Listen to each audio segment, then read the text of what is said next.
everybody. Welcome to the show. I'm excited to be joined again by my friend and business partner, Mr. Michael Vincent. Oh, yeah, the Sultan of Podcast, right? That's right. Yes. The Sultan. The supreme caster. So, yes, the Sultan of Podcasting. That's it. I'm sure you've seen Michael and his podcasting over the years. We work together on fuel reduction, emissions reduction, plastics waste reduction, all with monetary gains, so that's fun work. All true. It's all true. And I love it. It is great work. And I'll tell you what, Andy, I had one of those mornings today where I got thanked by like 3 different people for what I'm trying to do. Right. Very cool. I mean, it's almost better than money. Almost. Yeah, almost. Right. Almost. No, it really is. It really is good when you have people that are going, hey, dude, keep it up, keep rolling. Love what you're trying to do. And that makes it worth it. You know what I'm saying? I do. Absolutely. In fact, the number one need of a human, I found out through some sort of psychology class, is to feel wanted. Really? Is that why they say like a slap on the back's better than a raise? Maybe so. Yeah. Maybe so. Maybe I'm not human because that never did it for me. I think both is better. I agree. A slap on the back and a few extra bucks. Now you're talking. Now we're cooking. Yeah. Are you cooking with vegetable oil or animal fat oil? Oh, that's a good question. Yeah. Ooh, our big topic our big topic for today is your biodiesel may not be vegan. Right? Yeah, that is yes, that is 100%. When you think biodiesel, you think, oh, it burns cleaner, greener. I think most people think it comes from vegetable oil and different things. But you sent me an article. Yeah. And it was all about animal fats and the use of animal fats in biodiesel. That's right. farmenergy.extension.org or something like that, right? That's right. farmenergy.extension.org talks all about, the fat and oil production in the United States, and it talks about fuel. But, it says about 1/3 of the fats and oils produced in the United States are animal fats. And then it goes on to say, animal fat feedstocks can be made into high quality biodiesel that meets the ASTM specifications for biodiesel. Yes. So you may not be driving around in your Volvo running on vegan. Now listen, I have relatives that are vegan. I am not, although I eat vegetarian a lot. I rarely eat red meat. Yeah. I would call myself like a 99% pescatarian, if you will, fish and then everything else, right? Yes. But I imagine that if somebody's listening to this in a car, they may be swerving off the road going, uh-oh, I got to check what biodiesel I'm using. What's in my biodiesel? Right. They're strict vegans. And if do you use vegan leather belts and purses and stuff? I mean, if you're that committed to it, then hello, where do you think they're getting, pork fat rendered to make biodiesel? They're not, right. From a farm, maybe. Right. Yeah. It talks about, how animal fats are being used in biodiesel. And it goes all through the various different types of acids and oils and so forth. But, something I've been reading about and we've been talking about, the government wants more and more biodiesel usage every year, and they've been implementing things to make that happen. Yes.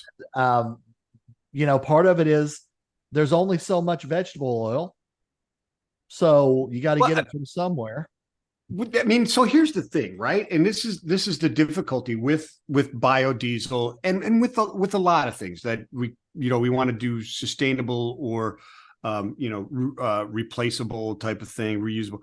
It is the impacts of utilizing that, right? So like ethanol, okay? Ethanol is more expensive to refine than oil.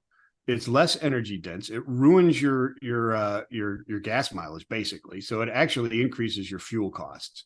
Okay, it does. Yeah. And it uses huge tracts of land that use a lot of water and fertilizers and all this other kind of stuff. There's really not anything good except that it supports some farmers because of mandates. Because if we were using like a fuel to make fuel cheaper and burn better and cleaner and not impact the environment, stuff like that, wouldn't be ethanol. Ethanol ticks none of those boxes. And some of the additives, some of the things in biodiesel don't tick any of those boxes either. Now there is, methane off of dumps and from farms and stuff like that, right? From like the manure ponds, et cetera, and all that kind of thing. And used vegetable oils, right? You had some fried chicken yesterday, Kentucky Fried Chicken or something like that, or the grease off of your Oklahoma smash burger grill, right? That could be your biodiesel. Now this makes sense, right? Right. Otherwise, who knows what negative impacts are happening. But that happens in the business building as well. Using hemp and stuff like that for building materials is actually really, really good because it's a great off-season crop, a rotational crop, and you don't harvest the entire plant. And a lot of the plant matter that goes back in, it actually rejuvenates the soil for the next crop of whatever it is, alfalfa sprouts, soybeans, corn, whatever it happens, rotational, the whole Dust Bowl deal, right? Right. Absolutely. Yeah. I followed some podcasting you did on hemp-based building materials and Hemspan. That's right. Over in the UK. Yeah. Very cool. Very intriguing. Yeah, because it's like it's a weed, dude. You throw it in and it grows. Any teenager who smoked pot in their bedroom when they were 15 years old and threw seeds out the window realized that about a week later. Sounds like I'll have to ask you offline about that experience. I've heard about. I heard. Exactly. It was in college. Leave me alone. Yeah, I never inhaled. That's right. Exactly. Never inhaled. Oh man. But then you also sent me another thing about from the Department of Energy, and it's talking about biodiesel blend mandates. And in particular, we were looking at Minnesota, and basically a certain amount of, well, it just says during the months of April through September, diesel fuel sold in the state must contain at least 20% biodiesel B20. Diesel fuel sold during the remainder of the year must contain at least 5% biodiesel B5. From April 1st to April 14th, diesel fuel sold in the state can be a lower blend than B20, but not less than 10% biodiesel. So for those 13 days. That's right. For those 13 days.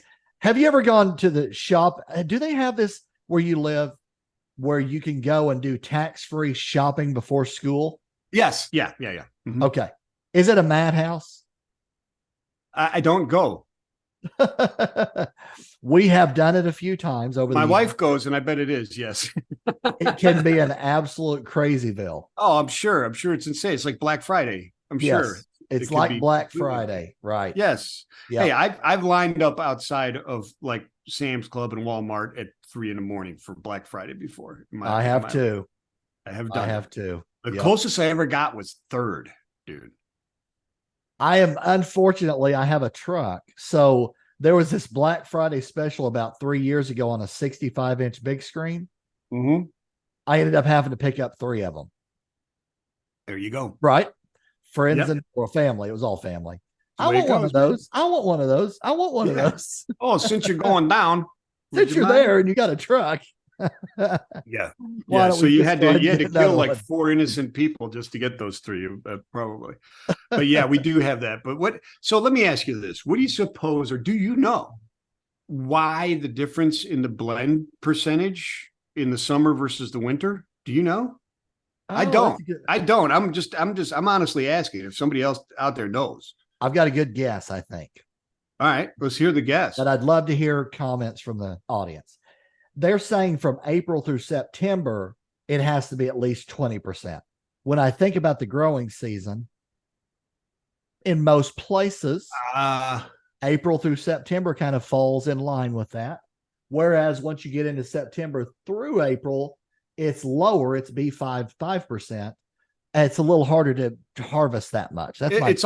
It's also travel season in the summer, right? That's when gasoline across the country goes up too. It is. Right? So maybe that's it as well. Yep. Probably both. Now, these not picking on Minnesota at all. This is just an example. Because these are across the states all over the place. And the federal government does not mandate a blend, right? But they mandate, don't they mandate it by the oil refinery, right? Or something? They have levels of biodiesel, and it increases every year, right? Okay. The EPA has set guidelines on the amount of biodiesel that must be consumed by industry every year, and it goes up every year, right? So I've heard stories from executives that say they're talking to the EPA and they're asking them, can you insert more of the biodiesel into your fleet, and working through that. The tricky part for them is biodiesel is lower fuel economy. So the cool thing that you and I are doing with the Cyberfuels is improving fuel economy while running a biodiesel blend. Right. So it offsets that negative impact of the biodiesel fuel. I mean, biodiesel fuel is good for emissions, right? But it's not so great on your engine wear and tear either, right? Or the MPG. Does it reduce the viscosity and lubricity or no? I honestly don't know on that. Okay. Because I know that like the sulfates, removing the sulfur from the causes a loss of lubricity, right? That's right. Yeah. So the oil refinery uses a process to desulfur the fuel, right? And that process of taking it out removes some of the lubricity of the fuel, right? Right. So yeah, the more they take out, the less lubricious. Don't go there. That the fuel is, right? Oh, I've never used a lubricious fuel before. Yeah. But yeah, exactly. Yeah. So Michael and I had a little bit of a Scrabble debate about a week ago on is lubricious a word or not? It actually is, and we were using it completely incorrectly. Well, no, there's two meanings for it. Okay. There's the one, and then the lubricious number two meaning is actually lubricity. It really is. Yeah. But the first one is being flirtatious, basically. And that, that was not the intended use of the word. Exactly. That was not the intended use of the word. Right. But it was funny to discover that after the conversation. Go, maybe we need to edit that podcast a little bit closer. Oh, that was a fun segment. So they're pushing the biodiesel fuel, right? I mean, but it's like you said, it's not. These are the imperfect solutions, and really, there aren't perfect solutions yet, right? I mean, and that's kind of the point of the transition, right? We need all of these things. We got to still have the hydrocarbons, the fossil fuels, right? And that was like we talked about Exxon's $60 billion bet, right? Yep. Which isn't a bet; it's a necessity because we have to have the hydrocarbons. We got to have the oil for the transition, and for many other products, right? Remove oil and half the stuff in your room isn't there anymore. Right, exactly. If you like your cell phone, you like the oil and gas production. That's right. It's exactly right. Right, because it's petrochemicals is what it is. And petrochemicals are everywhere. Yes. If you like paint, if you like plastic, if you like certain clothing. And I learned that if it stretches, that's polyester. So yeah, you like petrochemicals. Right. Unless you love those socks that don't stretch, right? Yeah, exactly. Most people, and myself included, until I got into the fuel market, don't realize what all petrochemicals are used in. But that's exactly right. And if you stop burning it as a fuel, watch how expensive all that other stuff gets. Yeah. Because they're not refining it to get the petrochemicals. That's right. They're not trying to produce. It's a byproduct of the other things they're using to get energy. is what That's they're doing, exactly right. Yeah. No, and That's like you said, it's a transition, right? it It's is. not like you can turn on a spigot and go, I'm going completely away from that energy source. I'm going 100% over to this energy source, because you've got millions of people involved in the supply chains of all of those things. You got to transition over the course of time, You do. And you have to have certain amount of mandates or incentives to get there, right? I like the positive incentives more than negative incentives. I don't know what happens if you disregard the mandates that the Department of Agriculture in Minnesota put forth and the Department of Commerce put forth. I don't know what happens if you do that, or how they catch you. I don't know. Let me inspect your tank there, Mr. Hedrick. Yeah. I don't know. It's funny because I saw this little link. It says there's a biodiesel task force. Oh, in wow. here, right? Now, it takes you to an external website. It's a part of the Minnesota Department of Agriculture. Now, I have not read that whole article. I'm not going to comment too deeply, but they do have a task force. Okay. So all right. Now, I don't know how far it goes, how deep it goes, but like you said, though, if you can incentivize in a positive way, I think it works better than the negative way. Right? Yeah, 100%, 100%. And here's the thing that I dislike is in these, okay. Excuse me. When you go through like the EPA mandates and so on for different blends at the refinery side, right, and others, you can buy credits, right, from others. Yes. I don't like that. Okay, we can, if you want to discuss it further, we can discuss it further, but becomes a touchy point with people. I don't dig that, being able to buy your way into being sustainable or green. I don't. That's not. You can't buy away a gigaton of carbon going into the air, which is, by the way, 10,000 fully loaded aircraft carriers. That's what a gigaton is. So yeah, that's a lot. No, and the cool thing is we have technologies that help you save money while going greener. So exactly. OPT USA and the plastics and resins. You got Cyberfuels on the fuel. Exactly. Go greener, go cleaner, and save yourself money at the same time.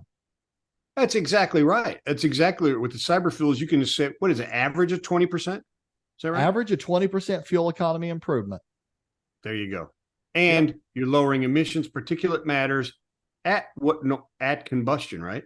That's right, at the combustion chamber. Which, if you know anything about diesel engines and DEF, et cetera, that is a very positive thing. And net fuel savings, net savings after the cost and everything of getting that thing done. And I heard that you'll pay for my test if it fails. Is that right? I have a money back guarantee, at least 10% fuel economy improvement, money back guarantee. Now we're averaging 20%.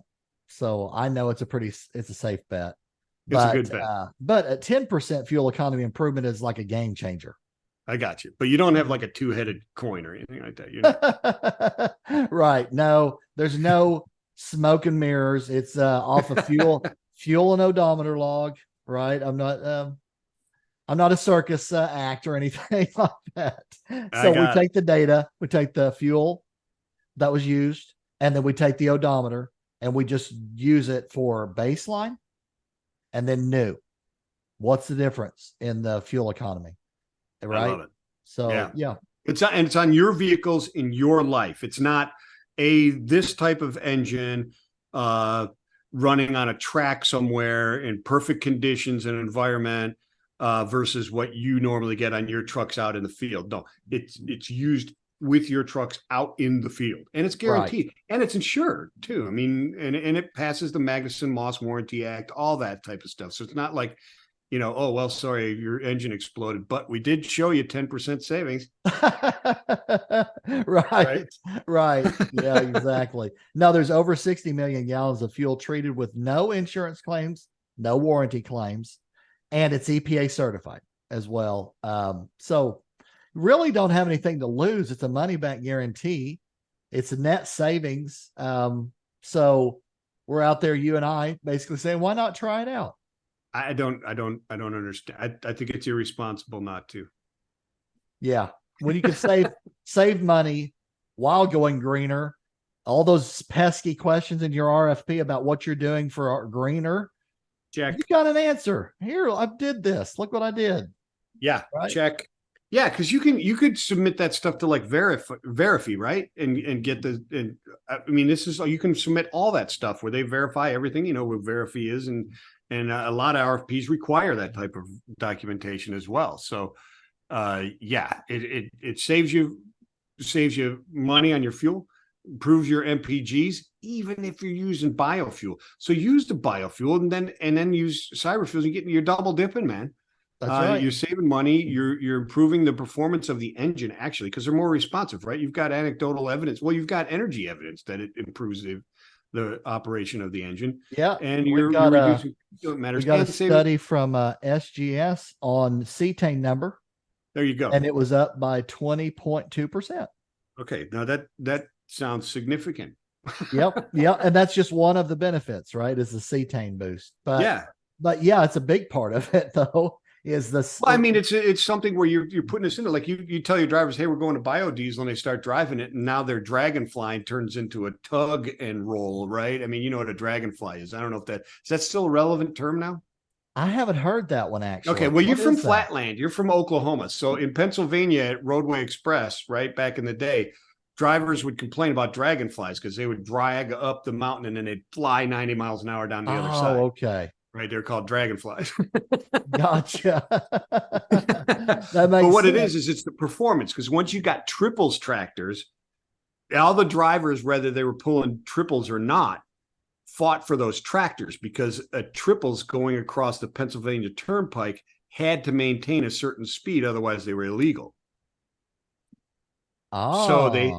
So they were much more powerful. So if you could get a set of pups or a single 48 with a triples tractor, you were cruising. There you go. Absolutely. Yep. Yeah. Back so my point is, you put biodiesel in your engine, it doesn't perform quite as well because the energy is less and the MPG goes down. You throw in some Cyberfuels with it, all of a sudden the engine performance goes up and your driver's is fat and happy, rolling. That's right. That's right. I was just going to say, back in the day of the trucking software world that I came from, you would have these route plans, right? And the most seasoned guys got the best routes. I wonder if that still goes on.